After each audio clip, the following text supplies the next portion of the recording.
بسم اللہ الرحمن الرحیم الحمد للہ والصلاة والسلام علی رسول اللہ۔ آج کی حدیث صحیح مسلم سے اور اس کا نمبر ہے 6690۔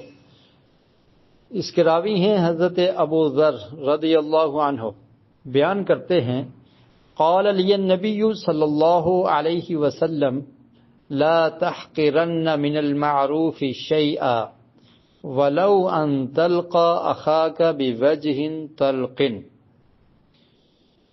رسول مکرم صلی اللہ علیہ وسلم نے مجھ سے فرمایا، یعنی ابو ذر رضی اللہ عنہ فرماتے ہیں کہ اللہ کے رسول صلی اللہ علیہ وسلم نے مجھ سے فرمایا کہ نیکی میں کسی چیز کو حقیر نہ سمجھو، یعنی کوئی چھوٹی بھی نیکی ہے اس کو حقیر نہ سمجھو۔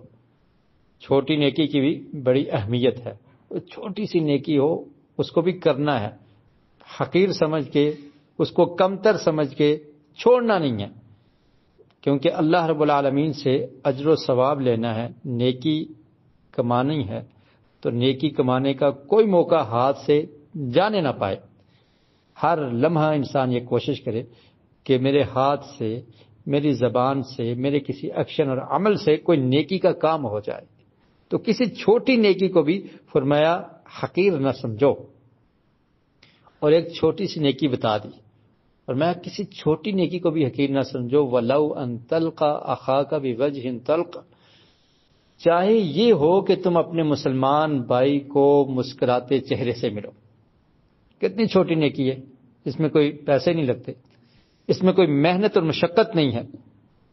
مسلمان بھائی ہے، آپ کے سامنے آتا ہے تو آپ مسکراتے ہوئے خوشی سے کھلتا چہرہ لے کر اس کو ملیں، اس کا استقبال کریں، اور بہترین اور خوشی والا مزاج ہو، خوشی والا چہرہ ہو، غمگین نہ ہو، پریشان نہ ہو، تیوری نہ چڑھائی ہو، منہ نہ بنایا ہو، بلکہ خوشی سے مسکراتے ہوئے اس کو ملیں گے تو یہ بھی نیکی ہے، اس کا بھی آپ کو اجر و ثواب ملے گا۔ تو میں اس چھوٹی نیکی کو بھی حقیر نہیں سمجھنا۔